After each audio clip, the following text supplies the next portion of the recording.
तो आज हम पहुंच चुके हैं नाको विलेज, जो कि डिस्ट्रिक्ट किन्नौर में है और ये हरंगा घाटी के पास सबसे ऊंचा और खूबसूरत गांव है।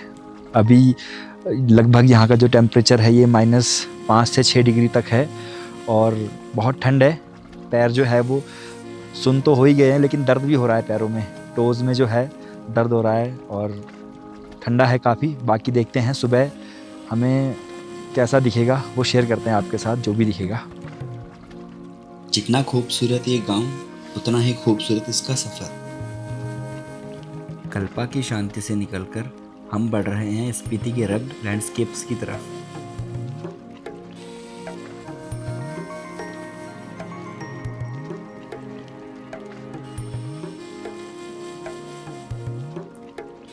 जितना हम आगे बढ़ रहे थे लग रहा था जैसे हम हिमाचल से धीरे धीरे किसी और प्लेनेट पे एंटर कर रहे हैं।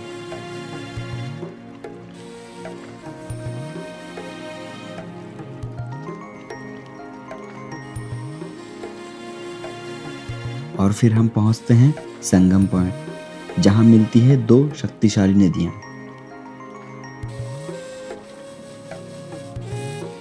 एक तरफ स्पीति रिवर जो कि कोल्ड डेजर्ट से निकलती है और दूसरी तरफ सतलुज जो तिब्बत से अपनी कहानी लेकर आती है और यहाँ इन पहाड़ों के बीच दोनों एक हो जाती है।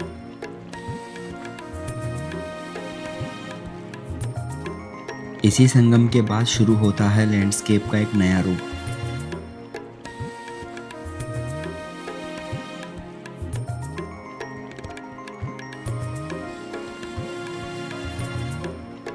जहां इन सूखे पहाड़ों के बीच एक छोटा सा गांव किसी मिरेकल से कम नहीं।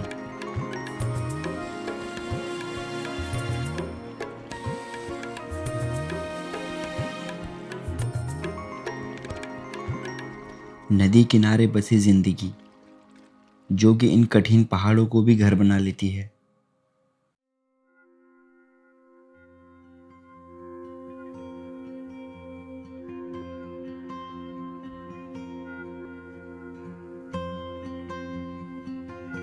इन खूबसूरत नज़ारों को पार करने के बाद हम पहुंचते हैं नाको विलेज, जिसे गेटवे ऑफ स्पीति भी कहा जाता है।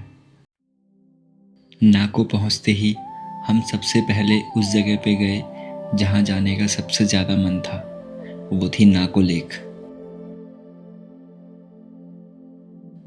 जो कि एक पेंटिंग की तरह लग रही थी। ये लेक लगभग 12,000 फीट की ऊंचाई पर है। चारों तरफ पहाड़ों से घिरी ये शांत लेक अपनी ब्यूटी और पीसफुल एटमॉस्फेयर के लिए मशहूर है।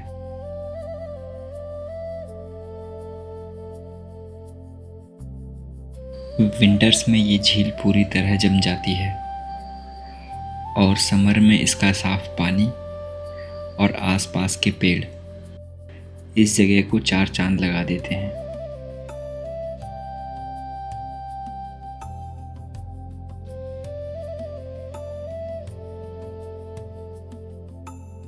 और अब वो टाइम आ चुका था जब हमें लेक को छोड़ना होगा और गांव को एक्सप्लोर करना होगा, और हम निकल पड़े नाको गांव को एक्सप्लोर करने। पहली नज़र में यहाँ की सबसे अलग चीज़ जो आपका ध्यान खींचती है वो है मिट्टी और पत्थर के बने पारंपरिक घर।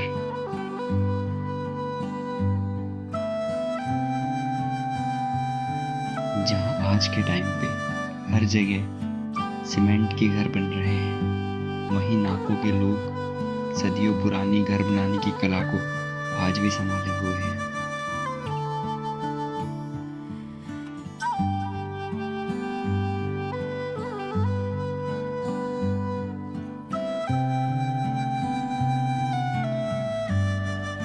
इसकी वजह सिर्फ परंपरा नहीं, इन मोटी मिट्टी की दीवारों के पीछे एक विज्ञान भी छिपा है। ये घर सर्दियों में अंदर की गर्माहट को संभाल कर रखते हैं और गर्मियों में ठंडक बनाए रखते हैं। सर्दियों में यही घर यहाँ के लोगों की सबसे बड़ी ढाल बन जाते हैं।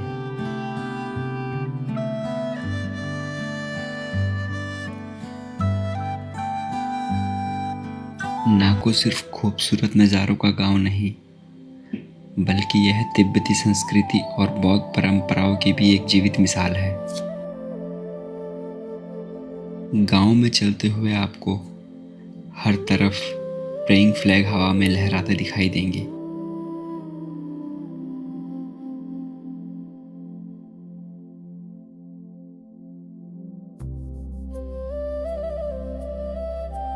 माना जाता है कि जब हवा इन झंडों को छूकर गुजरती है तो उन पर लिखी प्रार्थनाएं पूरे वातावरण में फैल जाती है।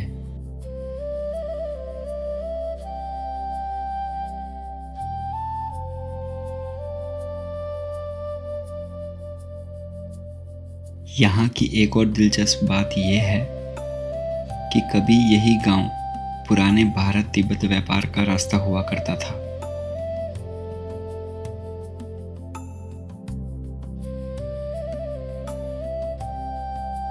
सदियों पहले व्यापारी या कर खच्चरों के साथ इन्हीं रास्ते से सफर करते थे।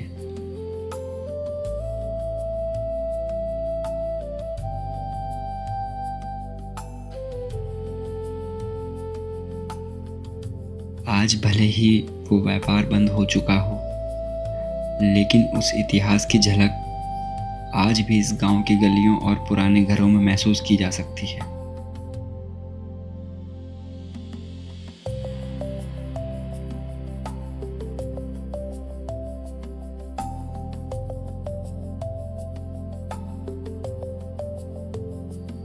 हिमालय की असली संस्कृति, सादगी और शांति को करीब से महसूस करना चाहते हैं तो नाको जरूर आइए।